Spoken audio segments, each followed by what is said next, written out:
Hi, I'm Laura. I'm a spiritual lifestyle coach, and it is my mission to empower you to live true to soul.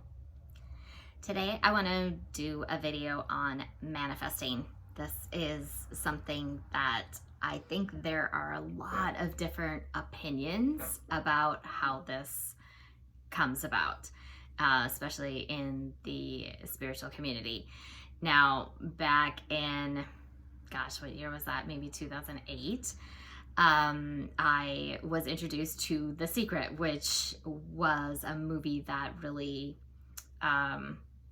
set me on a whole different type of spiritual path.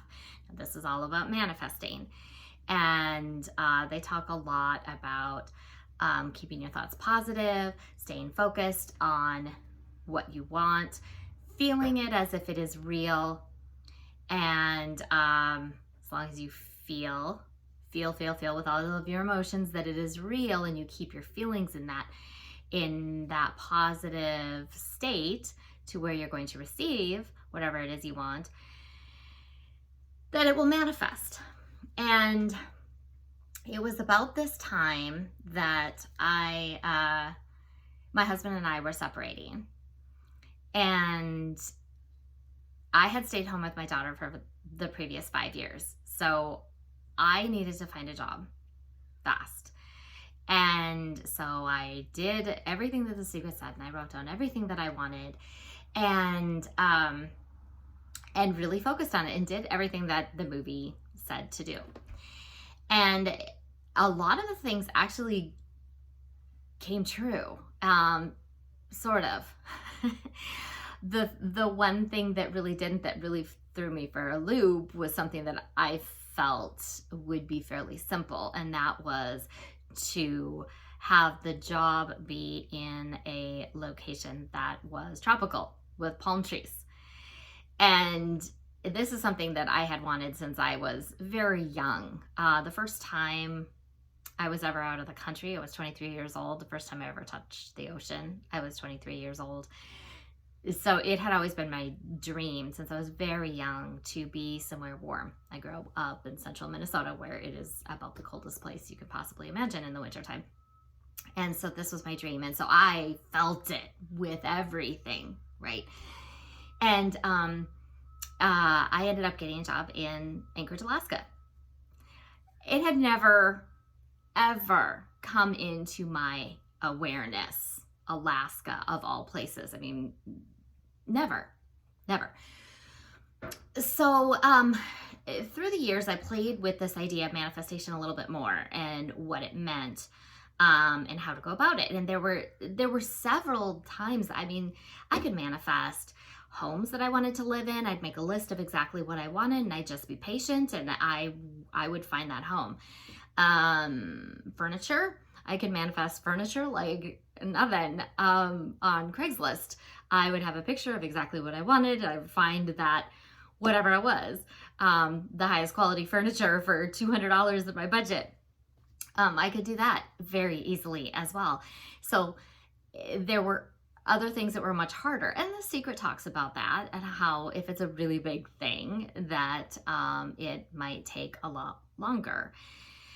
And throughout the years, I've learned a lot more about this idea. I've studied it a lot more. I've gone back and read the books on New Thought, Think and Grow Rich, The Game of Life and How to Play It, books by Catherine Ponder. There have been many that I have read, and other teachers that I've listened to as well. And it seems that everybody has their own opinion, and I think that makes sense, because we all have our own experiences in life, and we are all very different. We all come here to learn different things. So with that being said, I'm just going to share with you my experience and my understanding of what it means to manifest, and maybe debunk to some extent some of the frustrations that I had. And I know other people have had it too, other friends of mine, and why things aren't coming about the way that we hope that they will. So I do believe that the things that we really, really, really desire with all our hearts are something that we are meant to experience. But I also believe that when they don't come to fruition in the way that we expect them to or hope they will, it is because there is in a couple of things. It can be that it's just not really a part of our journey in this particular lifetime. Perhaps that's something that we experienced in our previous lifetime. In astrology, if you look at your north node and south node, your north node indicates what you are supposed to be moving towards in this lifetime, and the south node indicates what you're supposed to be moving away from. But the south node from a previous lifetime will seem more comfortable to you. It will seem more second nature to you. And so the challenge throughout this life is to move towards whatever is in your north node. And so while the desire may be there, it's the challenge is to actually let go of that desire and to move into a place where you can experience something new, a new challenge that's unknown. And of course, humans don't really like the unknown, so we tend to avoid it as much as possible. So it is part of the fun. So I think that's one reason that we might be challenged to actually manifest what we really want in this lifetime. Another thing is that it might be difficult for us to do because of our past situations, our past experiences, our past traumas. Because at some subconscious level, there's a different program that's running the show, and I'm sure you've heard that most of our operating system and how we do things every day is subconscious. It's not conscious to our everyday mind, and so that presents quite a challenge, because if we want a family, say, we want a partner and children, and we're not able to somehow make that happen, it could be because subconsciously we believe we don't deserve it. If we're trying to be a successful business person, in whatever that means, if at some deep down level we're running a program either from our childhood or from a past life that we are unaware of, that there's something wrong with being successful, then also that could be hindering the manifestation of it. And so the challenge is to try to figure out what those subconscious beliefs and patterns are, to bring them to the surface so that they can be released, so that then there's the freedom to experience whatever that is. There are many, many different modalities that deal with those kinds of things. There's many different kinds of energy healing, hypnosis, past life regressions, and all of those I think are very successful. There's a million different ways you can do it. But what I want to say today is that is the case. And the reason that's the case is that we're here to try to work through those past beliefs that are limiting us, because those are the beliefs that keep us from living true to our souls.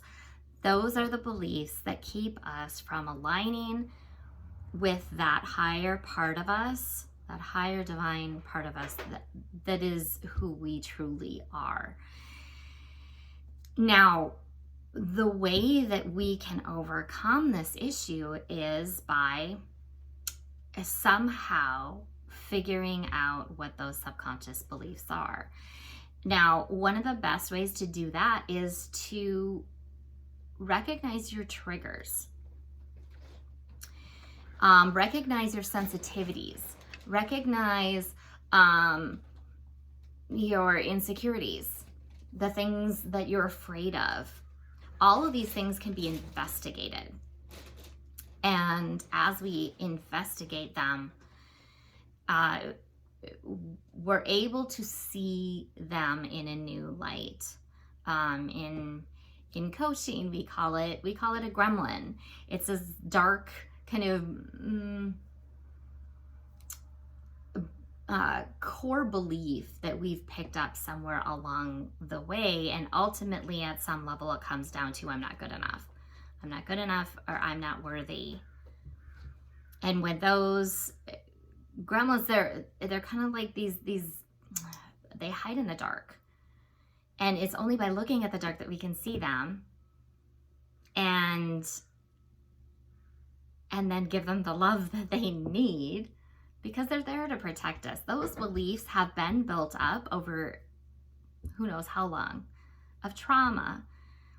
And that trauma is something that we weren't able to process properly at the time that it occurred. A lot of times that happens when we're children and we don't have the capacity, the mental capacity, emotional capacity to deal with the trauma that occurs. So, and you can look at this to some extent as an inner child as well. It's that part of us that just really wants to be seen. Now, I've done a lot of energy healing. I have had Reiki healers work on me, Pleiadian healers, and they've all been very helpful. I have had a past life regression as well, also helpful.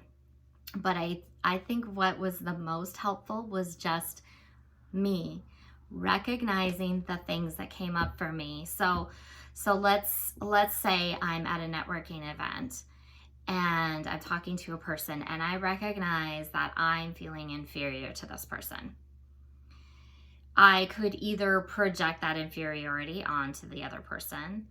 I could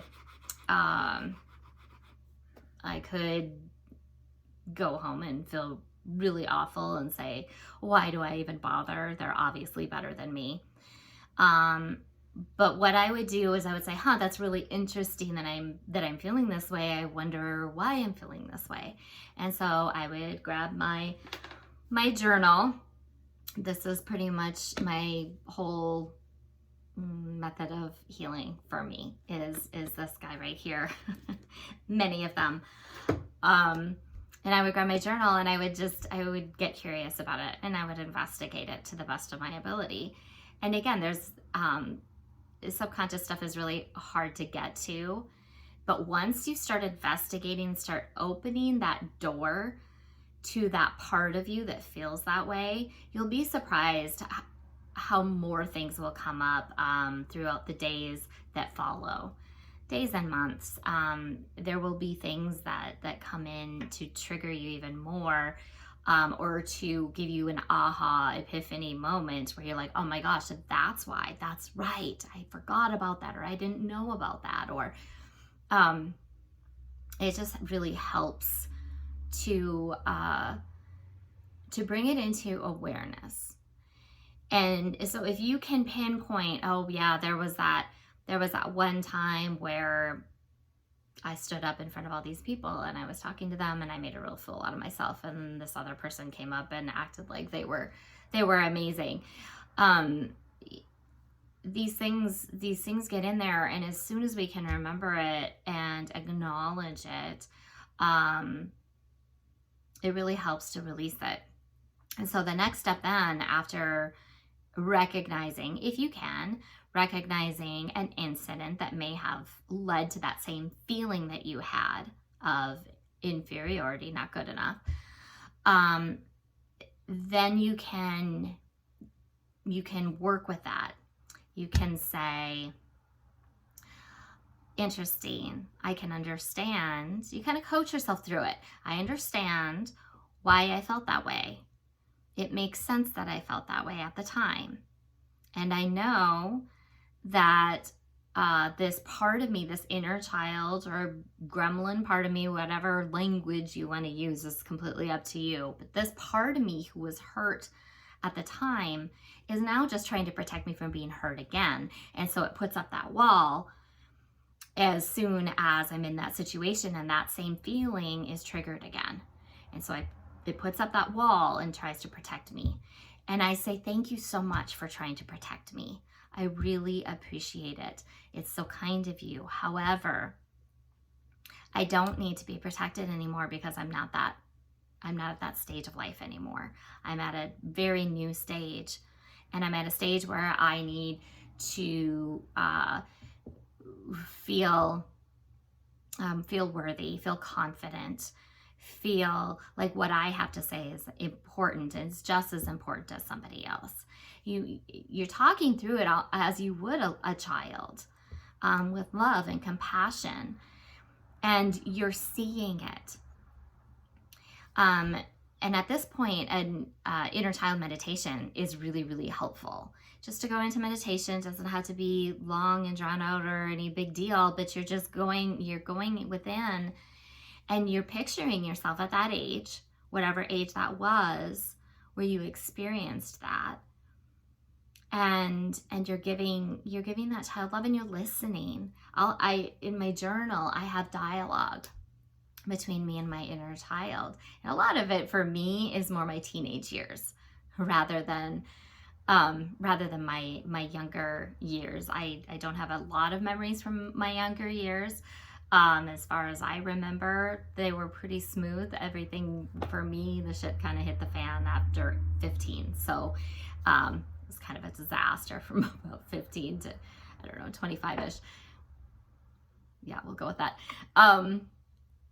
And so I'll have this inner dialogue with my teenager, my inner teenager. And a lot of times she's throwing fits. She's like all snotty and as a teenager would be.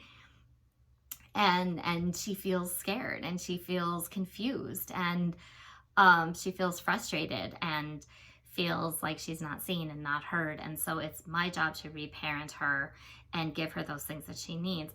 But see, it's just the process of sitting down and going within and listening. And a journal is a great way to write it all out, to let it all flow through. Let those emotions and the feelings, anything that comes up, just flow through. You don't have to get attached to them. Just see them and let them flow. That's all they need to do. These are stuck emotions that are running the show behind the scenes. And we just have to kind of open that curtain to see them. And then if it's this inner teenager who's sitting over there in the corner all pissed off, ask it what it wants. Ask it what it needs. And then have that loving, compassionate communication. But a lot of times energetically, going through this whole process and then having that conversation that thank you so much for taking care of me, but I choose to live my life in a different way, it can create this energetic shift and release, which is a beautiful thing. And not to say that this is the only time this is ever going to happen. I have this necklace here, this spiral, because this is the spiral of healing. It might come up again and again and again and again, but each time it comes up, it's from a higher level of consciousness. It's the beauty of it. And this is the healing process. So, okay, so back to the manifesting something. I don't want to, gosh, I talk a lot, don't I? I try to keep these short so that I just talk. Okay, but one of the most important things here is that a lot of the previous teachings talk about how you have to not be low vibe.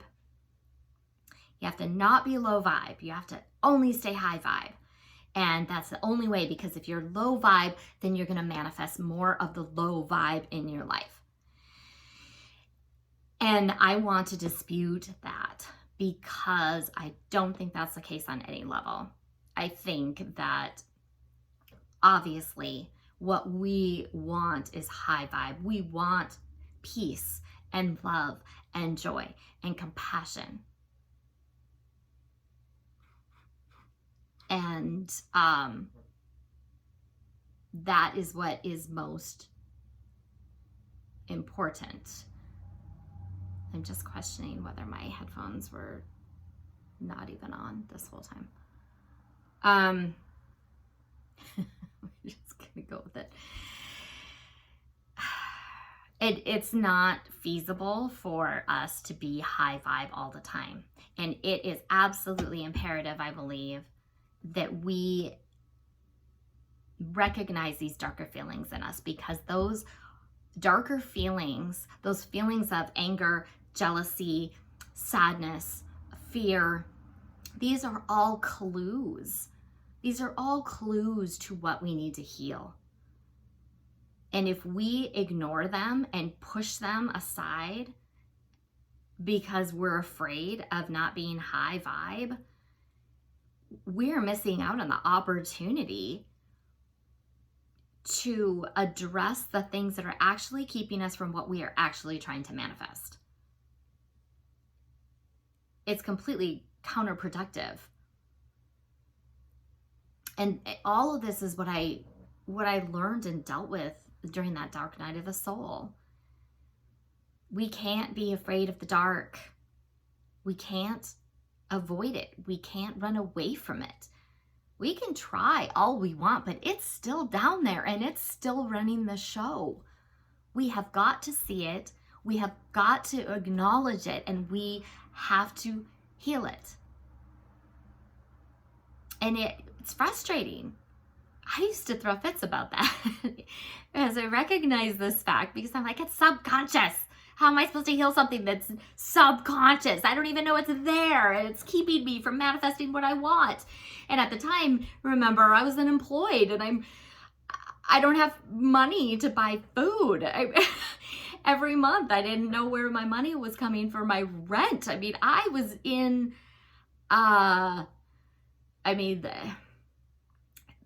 what I was going through was super intense, and I'm trying to manifest in the way that I manifested homes in the past, and I manifested all these other things, and I could not figure out what the problem was. Well, it's all of this stuff underneath, and now I see that I was blessed to have 2 years to work through it all, and it's not going to be that journey for everybody. This was my journey, because I believe that I am now here to share what I learned through the process to help others.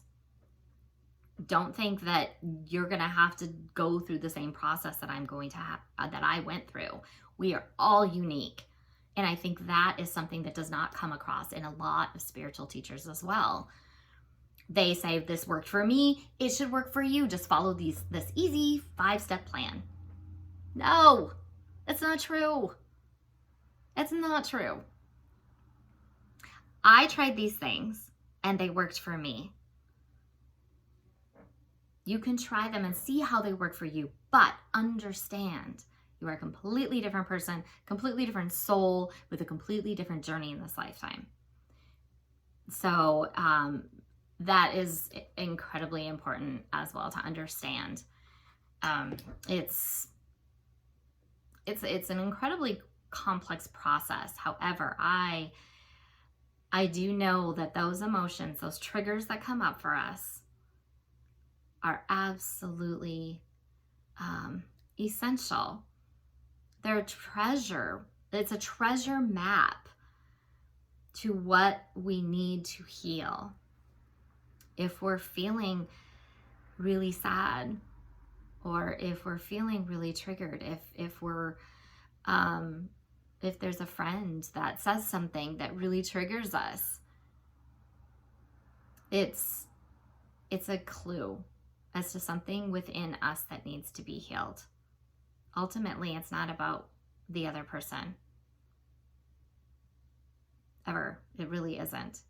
Because if what that person said wasn't triggering us, it wouldn't bother us at all, and we just move on. It wouldn't matter. But if it triggers us and it upsets us, and we spend time ruminating about it, and why did she say that? And why did she? It's triggering something from the past. Take a look at it. Why? Investigate it. What are you going to learn from that? What is begging to be seen by you and healed by you? It's a beautiful thing when you go through this process and then the same thing happens at some point down the road and it doesn't trigger you and you recognize it. And it doesn't have any fire behind it. And again, as it did in the past, it doesn't have any fire anymore. It's not controlling you anymore. And you know it. Oh my God, there's nothing better. Like, look, I've learned something. I've learned something. That thing doesn't trigger me anymore. That thing that used to really, really bother me doesn't bother me anymore. Because you've healed it. Once you heal it, it doesn't matter. It's pretty cool. Pretty cool. So, okay, so I'm going to sign off. Hopefully this was helpful. Hopefully I touched on everything I needed to. I'll probably revisit this whole manifesting thing. I just think there's so much out there that is really erroneous. And the reason I'm kind of passionate about that is because I was trying so hard to do the right thing during those 2 years when I was in the dark night of the soul to manifest. I mean, I had my vision board. I spent every single day going through my affirmations, trying to change my vibe so that I could be high vibe. And, but ultimately at that point, what I was going through was so intense that the only way that I could get back to that high vibe is by going through that process, by doing the journaling, by investigating the feelings that were coming up for me, because they were numerous.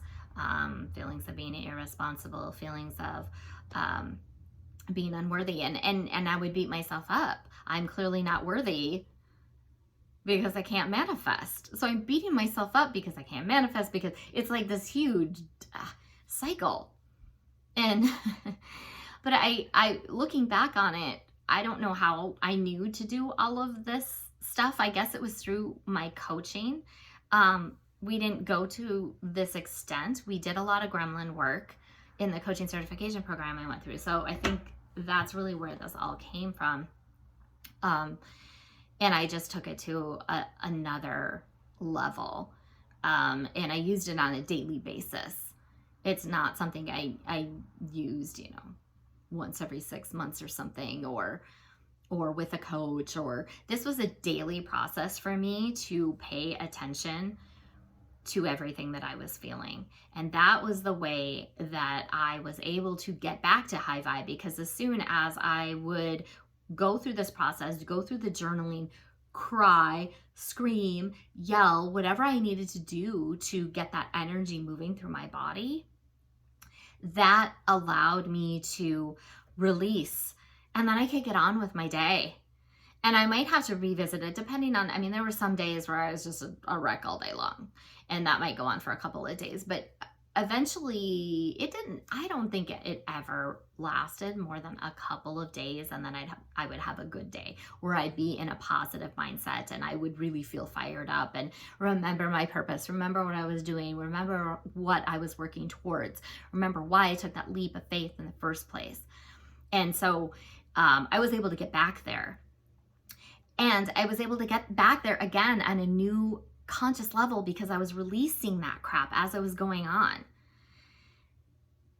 And that's the key. That's the key. Don't be afraid. Don't be afraid of the dark.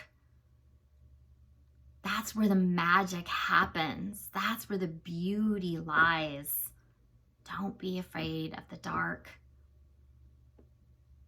We all have it. All of us do. It's just part of what we go through in life. Seeing it, loving it, having compassion for it, releasing it. And the most important thing is just recognizing the process. Don't push it away. Don't be afraid of it. Don't be afraid to look at it. Don't feel shame because it's there. It's there to teach us. beautiful. It's absolutely beautiful. And the more we pay attention and the more we work through our shit, the more we can get to that place of peace and love and compassion, because nothing will trigger us anymore. Imagine going through a life where you're not triggered anymore. That's fucking awesome. It really is.